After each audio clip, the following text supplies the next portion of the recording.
নমস্কার বন্ধুরা, কথা ধারাবাহিকের আজকের পর্বে আমরা দেখতে পাবো যে অগ্নি ভাবতে থাকে কথা আমার জন্য অনেক কষ্ট পেয়েছে, আমি আর ওকে কষ্ট পেতে দেব না।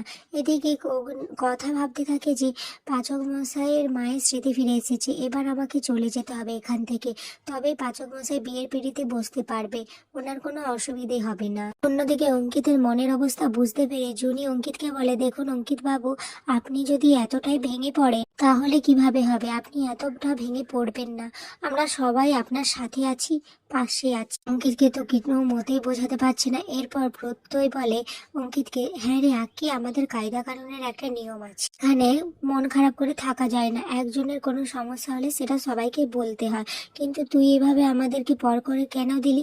তুই আমাদেরকে কেন খুলে বলছিস না কিছু? তখন অঙ্কিত বলে, আমি কাউকেই পর করে দিচ্ছি না, তোরা আমাকে ভুল বুঝছিস। তখন অগ্নি বলে যে আমরা কাউকে কোনো ভুল বুঝছি না, তুই ঠিক আছিস তো আঁকি?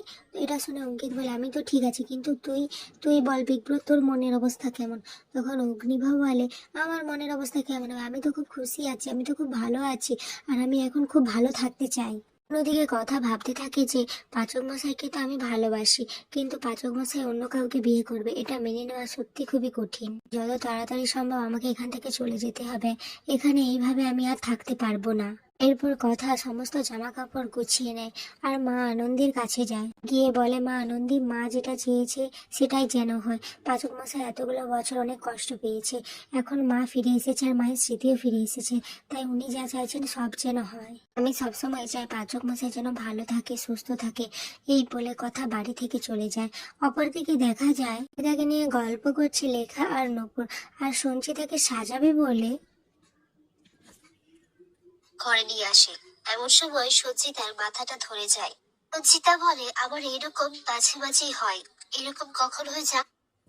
মাথাটা ধরে যায়, সঞ্চিতার মাথাটা ধরে যায়। তখন সে বলে, সবাই তো খুব ভয় পেয়ে যায়। তখন সে বলে, আমার এরকম মাঝে মাঝেই হয়, কিন্তু কেন যে হয় বুঝতে পারছি না। এরকম কেন হয় তোমরা জানো? যখন কোনো আপনজন হারিয়ে যায়। তখন নূপুর বলে, বর্দি ভাই, আমরা তো এখানে সবাই আছি, তোমার সব আপনজন তো তোমার কাছে আছে, তাহলে কে হারিয়ে যাবে?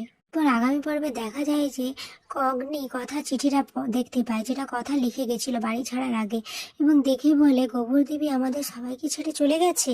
নেভি সবাইকে বলে যে এতদিন গোবর দেবী আমাদের সবাইকে ফাঁদে ফেলছিল, এবার আমরা এমন ফাঁদে ফেলবো ওকে যে ও পা দেবেই।